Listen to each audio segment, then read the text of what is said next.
these two women were looking at some craftsman's work, and they said, "My, what beautiful stuff. Have you ever seen so much beautiful stuff in your life?" And the other one was equally impressed. She says, "No, I've never seen anything that's nice."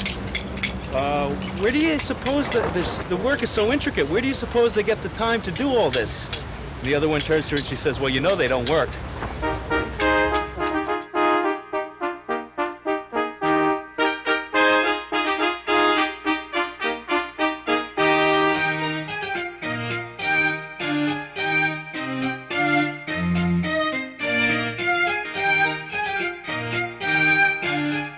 This is setup time at Images, one of a series of winter art fairs in Florida.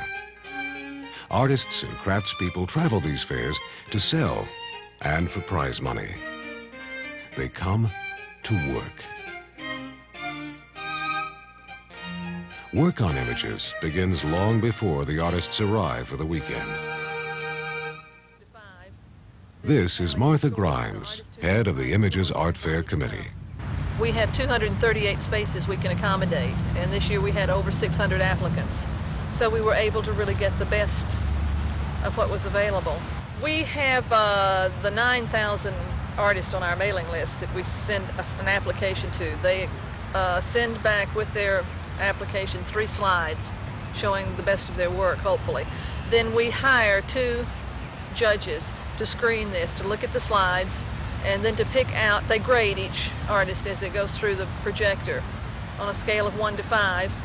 Then we tally these scores, and the artists who have the highest scores are invited to come. We're just now getting good enough to get in this show.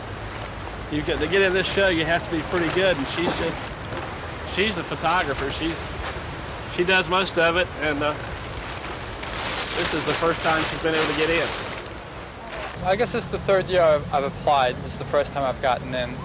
I've heard from word of mouth from other craftsmen that it's a quality show. A lot of good quality craftsmen would be here, so that means that the crowd that comes would be expecting quality crafts to be here, so that way you wouldn't probably scare them away if you had something which had a high ticket on it.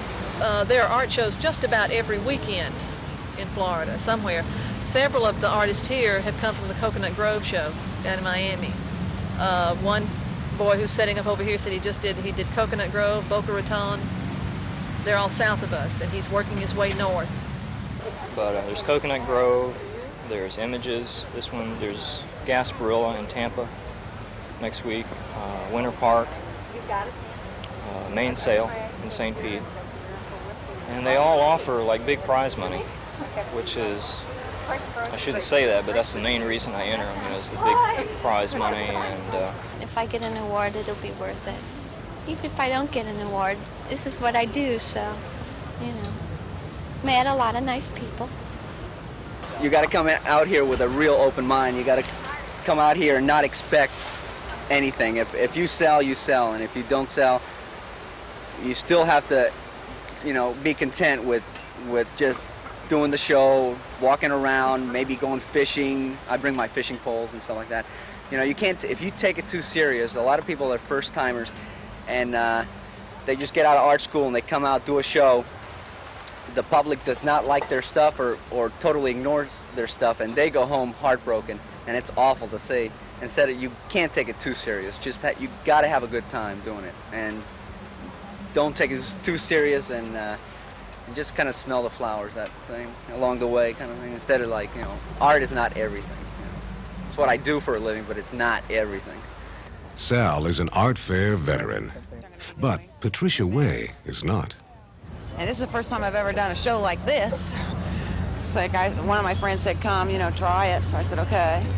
Like a lot of things I enter are like more print competitions that you send away. And like it'll be like at Bradley, like they have a big print competition thing. And I've done more like that because I'm not real good at standing out and going, this is what my stuff is.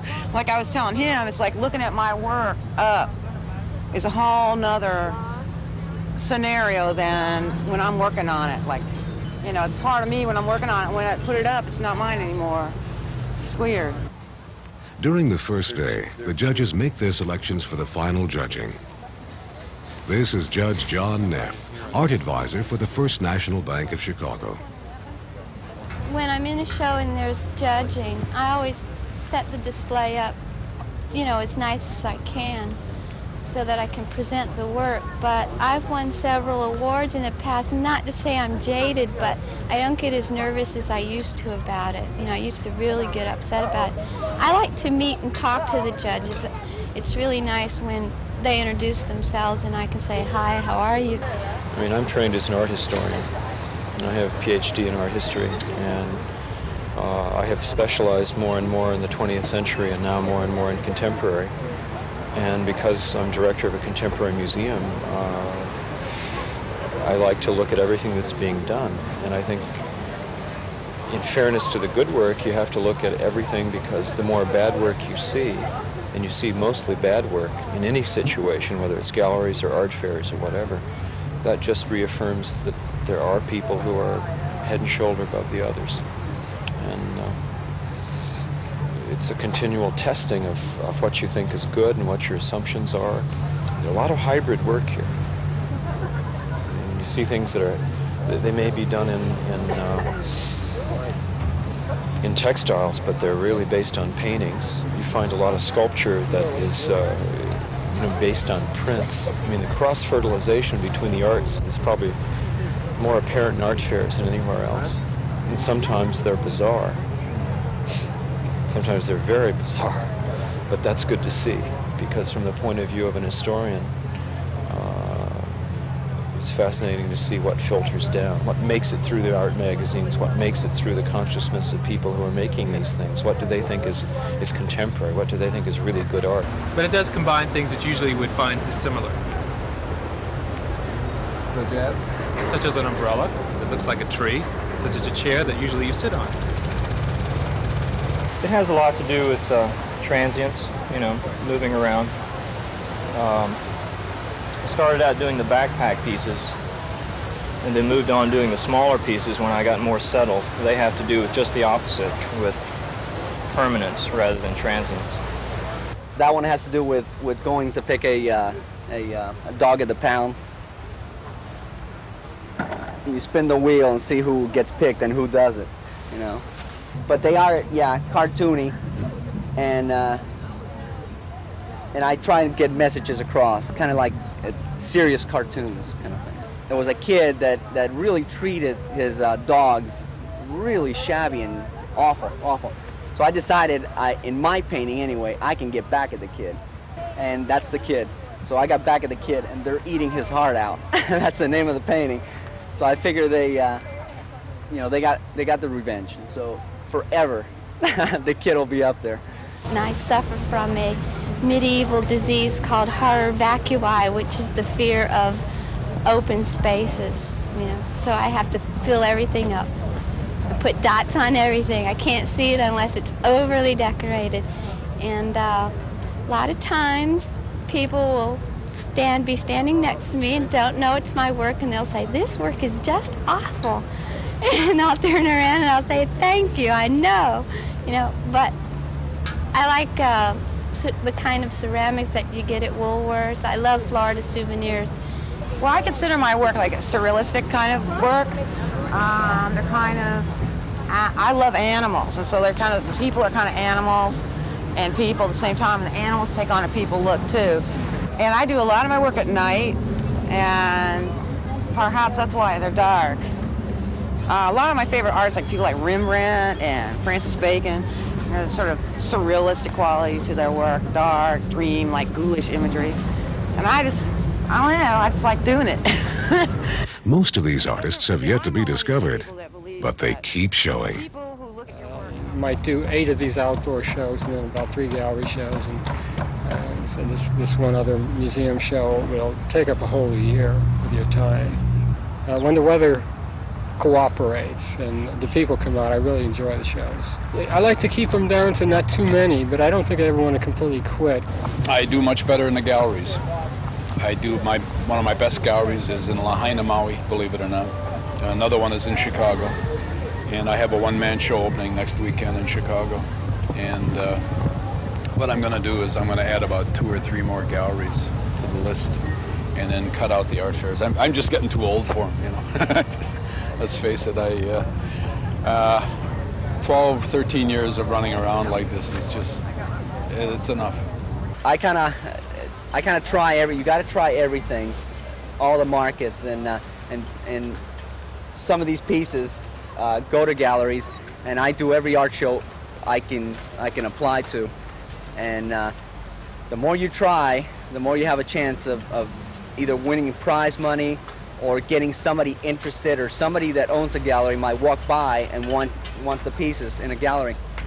The gallery systems become very conventional after a point. I mean, there's some galleries that show, if you just take crafts, that show very high quality work, but it's very hard for people who are beginning or who work on their own, who don't have degrees.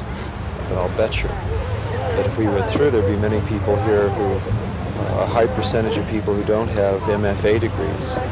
And the MFA degree has become more or less like entry papers into the art world.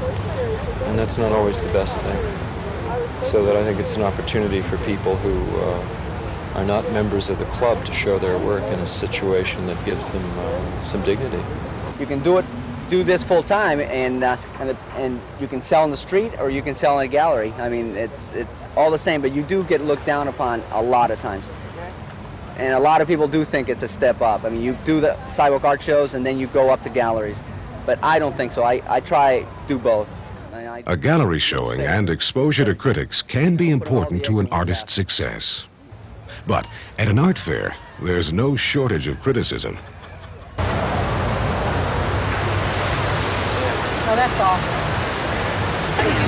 How to get the holes? Termites. I don't know what it's supposed to represent. I don't even know who cared that the worms got in. Criticism is just part of the life of these artists. I mean, being an artist is a lifestyle. And there are a lot of people, I think, who choose the lifestyle who don't really have the commitment to what it takes to be great artists. And by that, I mean there's a terrific amount of self-denial. You have to have I think, the patience of Job. You can't hope for instant success. You really have to keep plugging away. We make a nice living. I wouldn't say we were rich. It's a struggle, and there are lean times, but it's been getting really better in the last several years. Don't let Governor Graham know that. But no, it's you give up a lot of things, but then you get a lot of other things in return. And I suppose it's like a theatrical career. You know, if you make it big. Maybe that's around the corner. I don't know. I hope so.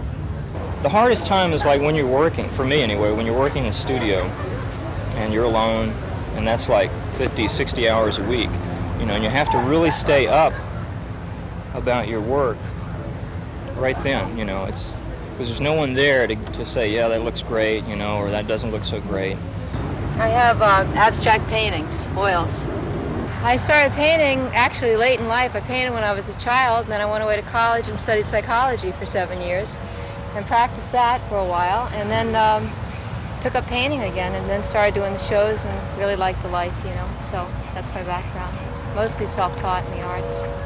Unlike what everybody thinks, we don't eat wine and drink wine and eat cheese every hour. We get up like around 6:30 in the morning and go out to our studios and work until lunch, and then we stay in the studios until around 8 at night, and we work all day, no weekends. This is our weekend when we come to a show. See, that's the nice part of this whole thing, is that I can decide on Monday what I'm going to do on Monday. And I work hard. I work an 80-hour week, but I enjoy it. It's just weekends like this. I'm just getting too old for weekends like this. I don't want to be that negative. The young people can really handle it. I just had enough. The artists hope that the show will pay them back for weeks and months of effort. They look for either sales or prizes. Well, I found some pretty amazing things already. We had one young lady back there. We asked her to bring her entire display to the building later this afternoon. Well, she has lots of small pieces, and there wasn't one piece there that I didn't think was worth looking at again. But when he picked the whole thing, I said, "What are you, nuts?" You know? And he started laughing, and I said, "Are you sure?" You know? But you know, I was real thrilled. I hope that I get something after I pack the whole thing up and take it over there. I think this having to take my whole display over is probably the craziest thing. Really, at this moment, is the craziest thing that ever happened. I think the best thing, though, is when someone comes up and says, there's somebody who's doing work exactly like yours, but in a different medium. He's copying you. Really? He's from Tallahassee. Do you know him? Is he a friend of yours? No, he's my husband. No friend, he's my husband. Yeah, we've been together for about 8 years now. And you can't escape the influences, you know. And we met in college, and we couldn't believe it. We said, oh, my God, there's another Looney Tune. You know, there's someone else doing something crazy. So we got together, and we were pretty much of a dynamic duo when we were in school. And now I think we're the gruesome twosome. If the judges select a piece for the final judging, the artist brings it here. Saturday evening, the judges and the committee will work late into the night. Well, I think it's very hard to put your work of any kind up to be judged. You have to respect anyone who, first of all, who makes it. I mean, here we are, we're making distinctions between things we think are pretty good and some things we thought were not so good. But on the whole, you really do respect anybody who makes art of any level. I mean, it's hard to do it, and it's hard to put it up for this kind of decision-making. You know, you're in or you're out. The judges are something the artist learns to live with. I can take them or leave them. I won Best of Show last week, and I was very pleased. I mean, it's always nice to be the one who wins the prize. And the judge in that case was a ceramic artist himself, which made me doubly happy, you know. And the judges are looking for things that have abstract quality, things that have a certain amount of shock value, that are, you know, unique, that stand out. Whereas I paint mine to hang easily on someone's wall, so, you know, something they can live with for a long period of time. And so it's just the opposite of what they're looking for. The fact that the people that are going to be judging and looking at your work are professionals. They have a certain amount of visual literacy, you know, and that's important for me, you know, to have people see my work and get their feedback on it, you know, to see if it has the value that I put on it in their eyes. If the weather's nice tomorrow, I have a special dress that I will accept my award in. It's my award dress. Whether Judy wins anything depends on judges John Neff and Richard Stearns, curator of the Walker Art Center in Minneapolis. There seems to be such a broad view or broad selection or a wide style. There's so many different attitudes or different media involved. We're trying to find the best of what here in this show is representative. I think we have a fairly reasonable representation of attitudes that are going on in the broad commercial market, as well as in the art fair market, as well as in the amateur market. On Sunday morning, the finalists come to pick up their work and to find out how they did. Patricia Way finds out she received Best of Show. How do you feel about winning the first prize? I'm freaked out. I'm just so embarrassed. Oh, I'm so nervous. Oh, thank you. My heart is like going. What are you going to do to celebrate? Buy some more etching plates. I won Award of Distinction. Isn't that wonderful? I got a yellow ribbon. I don't know what that is. $2.50? Holy cow. We have a whole waffle between the two of us, and we were thinking one year for Christmas, you know, everybody sends out pictures of themselves for Christmas. We're going to get naked and put the ribbons all over us. Not all, but many of the great American artists have essentially been outsiders. And I don't mean in the sense of naive or primitive painters, but people who were very strong individualists and felt they had to go their own way. And that wasn't always what the art world was looking for. It wasn't always easiest for the dealer to sell. And there aren't any rules, and that's the great thing about art. It just reminds you that there are all kinds of ways to fit into a situation and new ways of looking at things. And by coming to art fairs, you think you've seen a lot, and then you always find something here you haven't seen before. So it keeps you fresh. Once the judging is over, the artists concentrate on selling.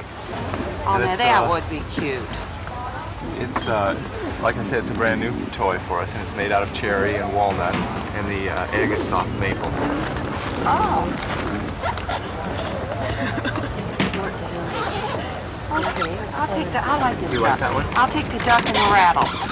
My partner was a woodworker, and he and his wife went back to the land about 8 years ago, found a little farm in Arkansas, and he was doing cabinet work, and she just began messing around in the shop while he was working and started making toys. And she created some, you should see their work of 8 years ago. It's really funny, real rudimentary toys. And Jeffrey, my best friend, added his touch as a woodworker, and together they began developing a line of toys, just a few at a time, and started doing craft shows. And now they do craft shows all over the country, and there's 5 of us that work with them, and that's become quite a little enterprise. You never know who you're going to sell to and who you're not going to sell to. One day this guy comes by and with ragged jeans and bare feet, you know, and he's looking at the paintings, and I like to talk to everybody. I don't really care what they're dressed like because people are interesting to me, whether they buy or not. And but I was talking to him, and the next thing I know, he pulled out a wad of bills, and he bought 2 paintings, you know. I had a lot of people come by and totally miss the message, But you can't jump on them, you know, you can't jump on it. You try to explain it to them, and sometimes they still don't see it. You know, people have a tendency to see what they want to see, but I paint for me, you know, so I'm satisfied when I paint, and I put the message on there. And you'd be surprised, little kids a lot of times see more than their parents. It's adults kind of like see what they want to see. Kids are a little more realistic. So it's been a real neat experience, but the best experience has been meeting all the neat artists here. You know, that's been real good for me, to have sharing ideas and stuff, because you get kind of lonely in your studio, because I spend so much time there, that it's neat to just be out here free and space around and meet people and have a good time and see other artists and other ideas and stuff. But I get so many people stopping, and they want to know how I do it so they can go home and try it, you know, and you can only take so much of that, and then you get, you know, the ultimate compliment is when somebody buys something. Artwork is the ultimate luxury. You know, you're really asking a lot to make a living at it. So you have to just keep doing art shows and going gallery openings, writing letters, just keep your eyes and ears open. It still seems frivolous at times, you know, because it is such an unusual thing to do for a living. I mean, I've built boats, I worked as a commercial artist, been a sign painter. All those things you know for sure that you're going to make money at. You know, you're going to get a weekly salary, pay the bills, that sort of thing. But, you know, I do what's necessary. This is my accepting dress. I bought this. Isn't this lovely? Don't you think it's très chic? I do. Some lady from Massachusetts made it. So I went right out and spent a portion of my money. But I'm packing up now, so it's goodbye out there in TV land. So long, folks.